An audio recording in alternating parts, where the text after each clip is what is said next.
And now, stay tuned for the program that is rated tops in popularity for a longer period of time than any other West Coast program in radio history. The Signal Oil program, The Whistler.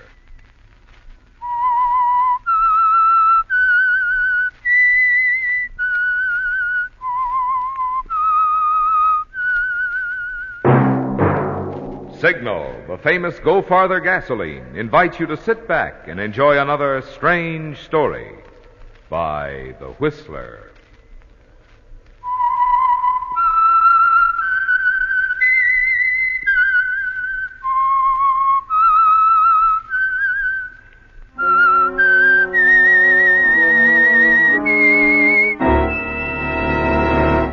I am the Whistler. And I know many things, for I walk by night. I know many strange tales hidden in the hearts of men and women who have stepped into the shadows. Yes, I know the nameless terrors of which they dare not speak. And now for the Signal Oil Company, The Whistler's strange story. Curiosity killed a cat.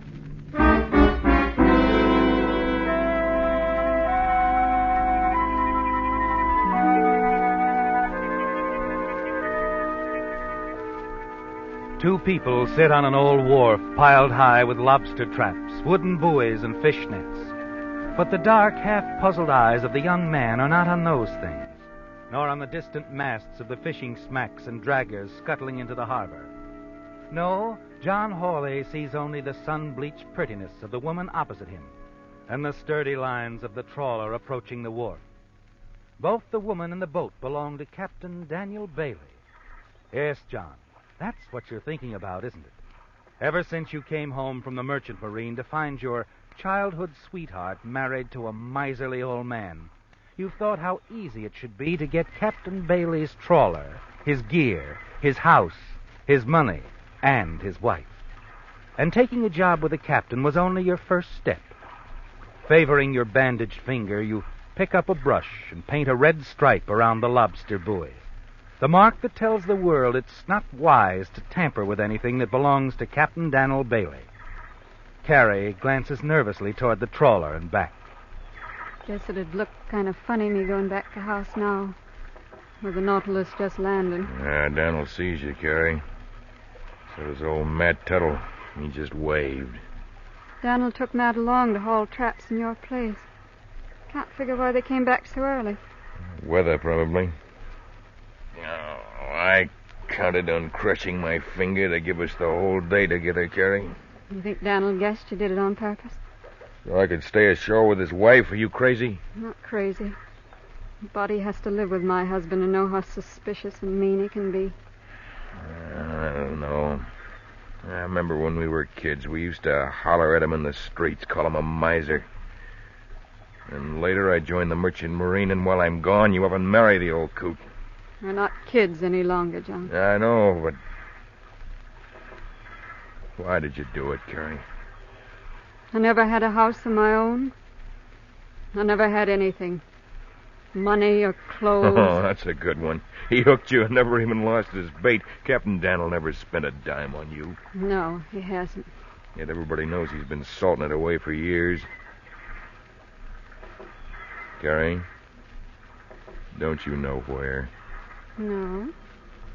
But I told you, he doesn't believe in banks. We knew where to lay our hands on that dough. Well? I've been going out to haul lobster pots with him ever since he sprained his back, haven't I? Accidents happen pretty easy at sea. Daniel's a violent man, John. He won't sit by. Listen, Carrie, the day we find out where his money is, you can get out your Sunday go-to meeting dress. You always did look pretty in black. Give your bar line to me, Matt. Here she comes, John.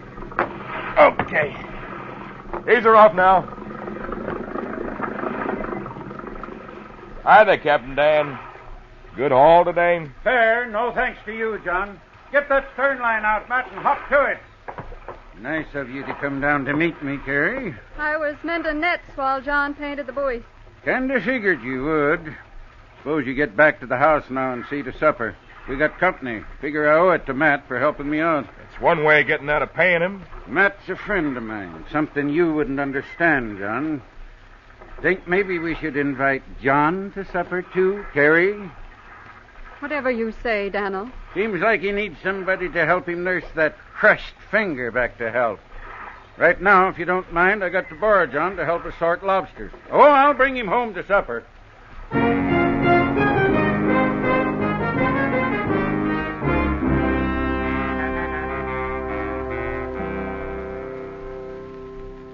Well, you look right nice, Carrie. Quite a spell since you fixed yourself up like this. Quite a spell since we had company.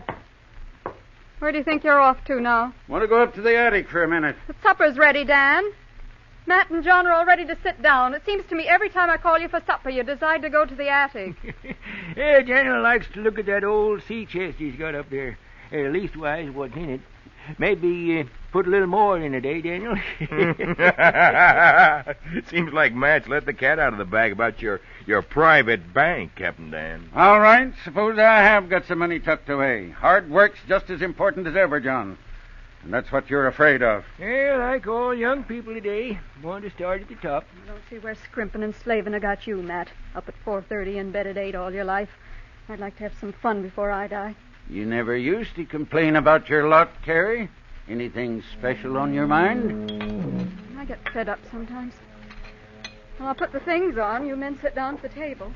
Well, there's the horn starting. Guess I sniffed out the weather all right, eh, Matt? Yeah, Daniel. Sure glad we aren't aboard the Nautilus now. Why not? She's got a good compass. You know these waters as well as the rest of us, Matt. Yeah, maybe so, John, but too many men have piled up on the inner reef just the same. Not if you know where you're going and how to get there. Never heard you sound so almighty sure of yourself, John. Well, it's a question of knowing all there is to know about a subject, Captain Daniel. Navigation or anything else. Like maybe there's just one thing holding you up, and you find the answer to what you didn't know, and you're all set. I don't know as I exactly get the drift of all that, John. You understand him, Carrie? I think so, Daniel. Daniel's mind is on putting all that folding money in his sea chest. No, I'm thinking more of the fog closing in, Matt. Can't very well forget it with that foghorn sounding like it was calling the body to his doom. You know what the foghorn always makes me think of? Sure, Matt. Makes you think of death. Yes, sir. Yeah, it does it that. How'd you know, John? Oh. I guess you might say it makes me think of the same thing.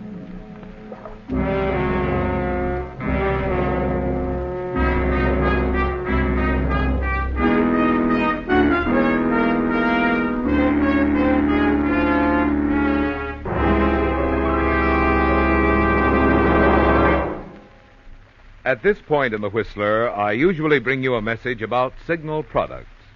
But tonight, at this season of goodwill toward men, I'd like to reserve these valuable seconds for a little later in the program, in order to have time to bring you a message about one of your neighbors.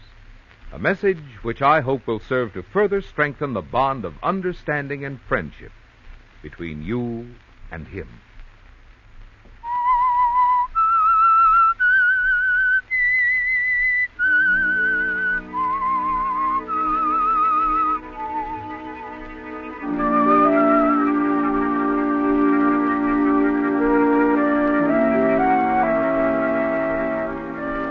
Well, John, it was quite a shock coming home from several years in the Merchant Marine to find your childhood sweetheart married to Captain Daniel Bailey, wasn't it? But you're certain Carrie still loves you, aren't you? And you tell yourself that things will soon be much different, especially now that you've made sure where the old miser keeps all his money. In an old iron sea chest in the attic. It's a cold and black Monday morning, 2 hours before dawn, as you walk into the cheerful beam of light coming from the Bailey kitchen window. Carrie's there getting her husband's breakfast. And you know she's thinking the same thing you are. How easy it is for accidents to happen at sea, especially when there's a reason and a will to help them along. Then, as you open the back door, you stumble over the sea chest. Oh, I hope you didn't hurt your toe on that chest, John. Be too bad if it kept you on land, too, like that crushed finger did. Your fault for leaving it there, Daniel. I can't see why you brought it down in the first place. I figure on stowing it aboard the boat. Get your mug up, John. Let's cast off. You know, Captain, it's your wife's coffee, not your $25 a week that gets me up at this unholy hour to go out and haul traps with you. You know, I guess there was something about Carrie that interested you. Her coffee, huh? Consider that a flattering remark, Carrie? I'm considering the work I got ahead of me, Daniel. The sooner you two get yourselves and that chest out of my kitchen, the happier I'll be. Well, that chest looks good and solid, Captain Daniel.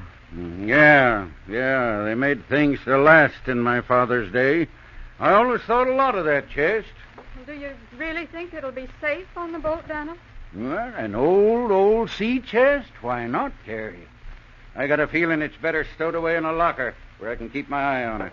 Good sturdy lock there. Fine workmanship. Hey, put that chest down. It was only hefting it, Daniel. Well, I was figuring on carrying it to the boat for you, Captain. Well, you keep your hands off things that don't belong to you. Now you swig down that coffee while I get a couple of lobster traps out of the shed if you're so anxious to carry something. All right, Captain. You don't need to get sore. You know, there's an old saying, John. Maybe you heard it. Curiosity killed a cat. Makes a lot of sense. Know where he keeps the keys to that chest, Carrie? On his keyring with the others in his jacket. Hauling gets to be hot work. If he'd take his coat off before he went out in the door, he might have a chance. Maybe he took the money out, hid it somewhere else. Not from the way he's acting. He suspects us, John. That's why he's moving the chest to the boat. Listen, the cabin's always locked except when he's on board. He keeps that key on his ring, too. Don't you worry. When I'm ready, Carrie, Captain Daniel won't have things his way at all.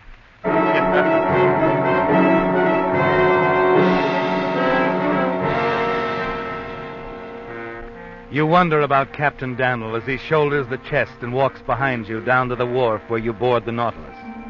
It's interesting to see that he can't wait to get out of the harbor before locking the chest in the big locker on the starboard side, isn't it, John? Of course, it's probably coincidence that he suggests you both haul traps from the same dory when you reach the outer shoal, and that he never once takes his jacket off, even when pulling up the heavy crates. It makes you wonder if he knows you plan to kill him. But you've got to wait for the right moment, don't you? And 2 days later, you think that time has come, when Daniel's about to climb up over the side of the trawler from the dory riding below. As you stand over him on the deck... Careful of your back, Captain. Let me give you a hand up. No, not yet. Let me get the door a mite closer, John. Wouldn't want to fall between her and the Nautilus. Well, come on, get a hold of my hand. I'll hang on to you. Say, would you look who's coming into view? Ahoy there, Matt! What's Matt's motorboat doing out here beyond the reef? I thought he stuck to shallower water. He changed his lobster traps day before yesterday. That's funny. I wonder why. Because I suggested it, John. Now you can give me a hand up.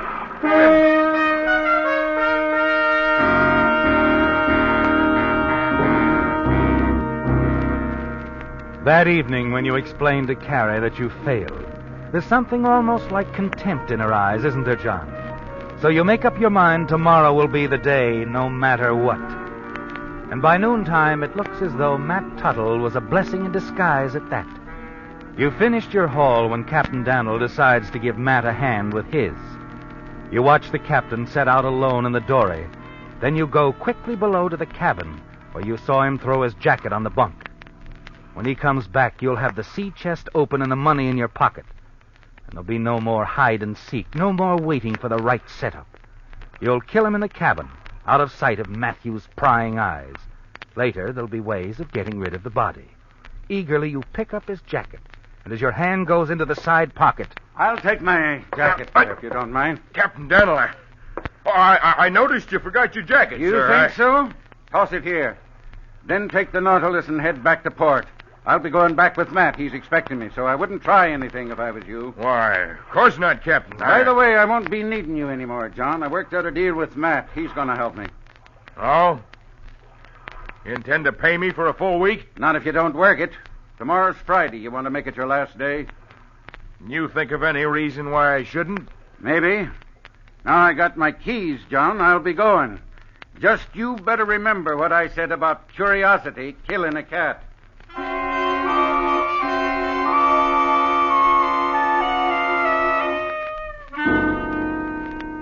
You've failed again, haven't you, John? You tell yourself Captain Daniel wouldn't be alive now if he hadn't caught you by surprise. If it hadn't been that Matt was expecting him. The next morning, you skip your mug of strong black coffee in Carrie's kitchen and go directly to the trawler to wait for Captain Daniel. This is your last chance, and you're afraid to let Carrie see the little fears and doubts crawling in your desperate mind. When the captain arrives, his mood is as cold and heavy and silent as the fog which hangs over land and sea. But just as you're about to cast off... Daniel! Carrie, what do you want? I've decided to go out with you today, Daniel. I'm coming aboard. Well, I'm counting on stormy weather when the fog lifts, Carrie, but if you want, you're free to come aboard.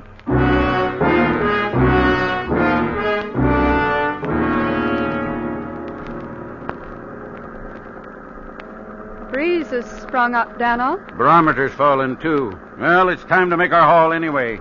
We may catch it on the way back. Want me to take the wheel, Captain? No. The less you have to do with this boat, the better. Oh, look, Captain, I know it looked bad yesterday, but when I picked up your jacket, it was natural. Oh, I forgot all about that. I got other things on my mind. I reckon we all have. You mean the storm, Daniel? There'll be danger, will there, coming back? You know, you sound a mite worried, Carrie. Mind if I ask why? No reason at all, Daniel. Well, as long as I'm at the wheel, Well, maybe she'd feel safer, Johnny, if you was to explain that you can navigate these waters as good as me. Well, sure I can, Captain, but Funny thing, you know, I don't remember your worrying about my getting home safe before, Carrie.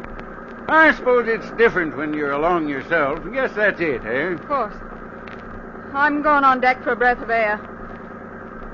Long as Daniel insists on staying at the wheel, John, I don't see why you have to stay in the cabin.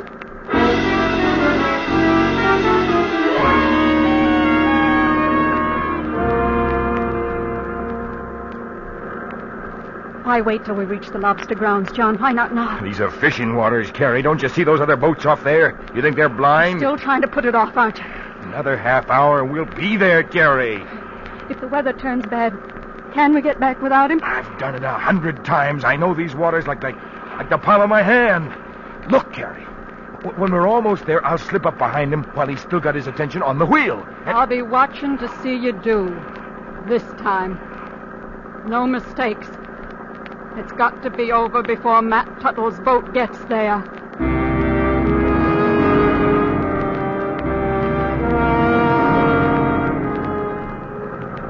For a half hour, there's no sound but the steady chugging of the engine. And then suddenly it stops. Dead ahead is the first of Captain Daniel's lobster buoys. Carrie hands you the piece of lead pipe you dropped. There's no turning back now, is there, John? Holding the weapon in back of you, you silently open the cabin door and step inside. Captain Daniel isn't there. He's tied the wheel to a set course, and before you can turn... You can drop that lead pipe, John. I wouldn't want to shoot a man in the back. Now, let's you and me step out on deck with Carrie. Look, Captain, I don't know what you're thinking, but... Thinking? For a whole week I've been trying to keep myself from being killed, and at the same time give you a chance to tip your hand. It would have been one or the other if you weren't so yellow. That's why you let me come along today, Dano. I wondered if you wouldn't take a hand sooner or later, Carrie. You came along to give this young feller some nerve. What are you going to do? Might kill you, John.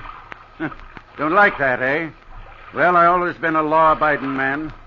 I figure the sheriff will know what to do about attempted murder. And what about me, Dano? You love this weak-kneed squirt, Carrie? Yes, Daniel, I always have. Then, by thunder, you can stand right alongside him in court. There's Matt's boat coming in. We'll take him aboard. What does Matt Tuttle know about this, Daniel? Nothing, up till now. I don't wash my dirty linen in public. Not much you don't, you tight-fisted, penny-pinching old... Old miser, huh? Maybe, John. But it appears to me your craving to get your hands on money beats mine all hollow. What do you mean? Oh, you know.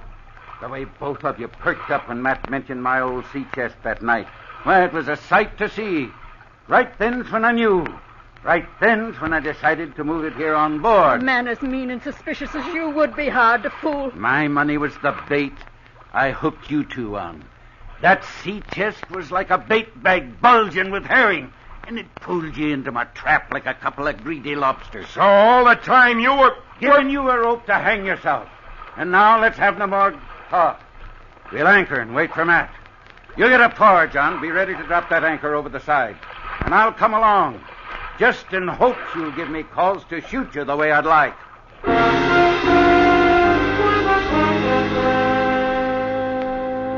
And so, John, with Captain Daniels' revolver pointed squarely at your back, you move carefully before him up onto the slippery bow.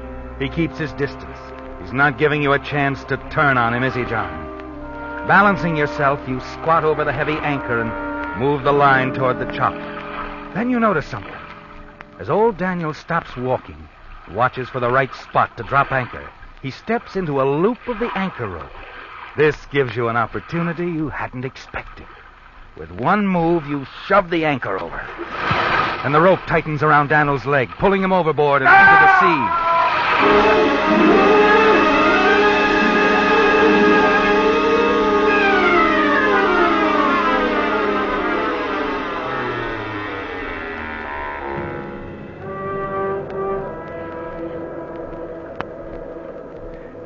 Now there, Carrie. John and me searched as long as we could. Daniel's gone. There's nothing more we can do. Thank you, Matt. I just... Don't try to say nothing now. And you, John, you better get out of those wet clothes. It was a mighty fine thing you did, going right over the side after him like that. I couldn't reach him, Matt. I think he got untangled from the anchor line all right, but he must have been in bad shape. Probably hit his head as he went over. Try not to think of it anymore. Lucky I happened along when I did, though. Oh, you were a big help, Matt. Ain't just what I mean, Carrie. There was something preying on Daniel's mind.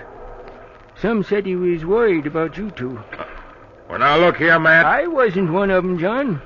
Jumping catfish, I've known you kid since you was knee-high to a grasshopper. But Daniel, rest his soul, he had one of them suspicious minds. I don't think you should talk like that. But there might have been, talk about his death, Carrie. Lucky my boat was close enough so as I can swear nobody was near him when he fell over. You got me to prove to folks it was an accident. Well, I gotta get back to my motorboat. She don't ride a storm like this boat, eh, John? Hey, here she comes. I'll close your cabin door tight. By the time Matt gets through talking to folks, you'll be a hero, John. What a break. Soon as he gets out of the way, we'll start back, eh? Then we'll get that sea chest out of the locker and have a look at it. He called it a bait bag, bulging with herring, Carrie. To tempt a couple of greedy lobsters, John. Only this time, baby. You and me are the ones that got away.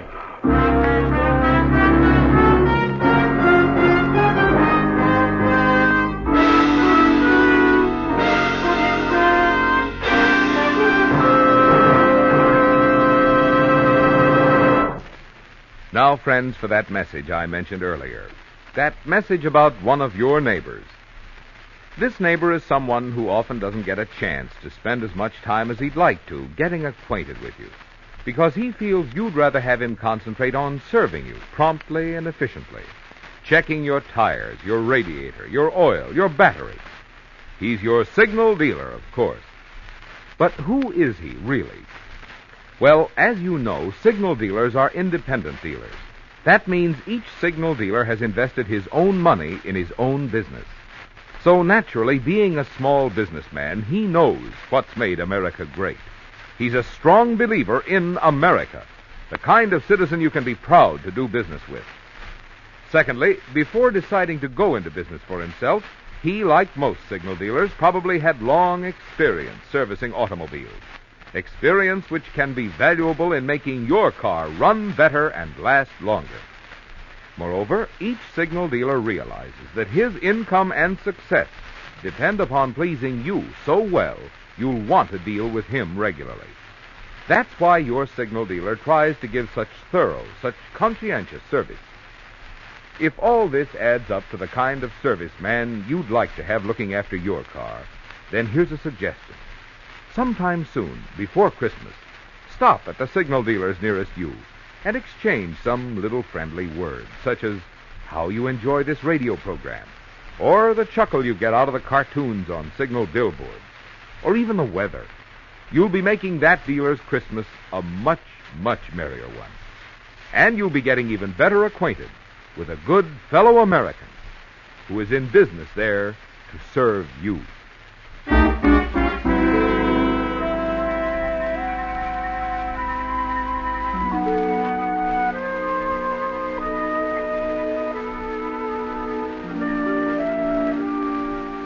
It was easier than you had dared hope, wasn't it, John? Captain Daniel's foot caught in the anchor line that dragged him overboard to his death. And your diving in after him took care of the rest, didn't it? And you're perfectly safe because Matt Tuttle saw the accident. Will even swear you risked your life to rescue Captain Daniel. You head the Nautilus back toward port. Leave Carrie at the wheel. Get the captain's sea chest and rejoin Carrie. The storm is increasing in fury, so you place the chest on the chart stand by the compass and take the wheel. But soon your curiosity overcomes you. You turn the wheel over to Carrie again and start to open the chest. Just a few twists of the blade and... Carrie, What, John? that bell buoy sounds to port. You'll be to starboard. Keeping the compass just like you said. I see. Oh, well, when rain cuts your visibility, you get to imagining all sorts of things about direction. Get on with the chest, why don't you? Oh, a lot, rope. Lid's kind of stiff, but I'm getting it.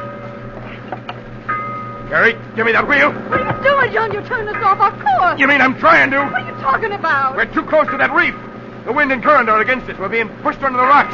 Any second, Carrie. You said our course was north. It was. When I put that iron chest on the chart stand, it affected our compass. We're headed right onto the inner reef. If I hadn't been so excited about the money, I'd have remembered that chest was made of iron. Look, the chest is empty. Empty? Yes, except for a few old charts. Look for yourself. Oh, that's what that scheming Captain Daniel was up to. He knew we were dying of curiosity about that old sea chest, and he knew it was empty. But where is his money, John? I don't know. Now we'll never know.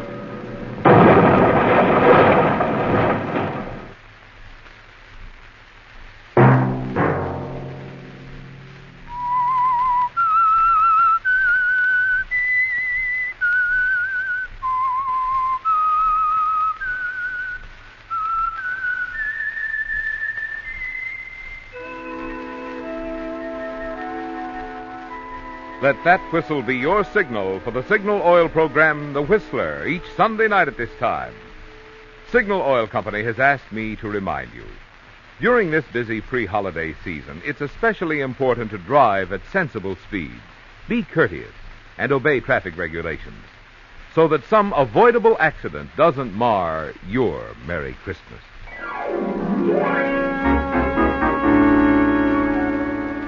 Featured in tonight's story were Bill Forman as the Whistler, Lamont Johnson, Peggy Weber, Griff Barnett, and Charles Seal. The Whistler was produced and directed by George W. Allen, with story by Jack Kelsey, music by Wilbur Hatch, and was transmitted overseas by the Armed Forces Radio Service. The Whistler is entirely fictional, and all characters portrayed on The Whistler are also fictional. Any similarity of names or resemblance to persons living or dead is purely coincidental. Remember to tune in at this same time next Sunday, when the Signal Oil Company will bring you another strange story by The Whistler, entitled Christmas Gift, in which a nice girl pays a high price for a single mistake and then receives an unexpected Christmas gift. Marvin Miller speaking for the Signal Oil Company. Stay tuned now for our Miss Brooks, starring Eve Arden, which follows immediately over most of these stations.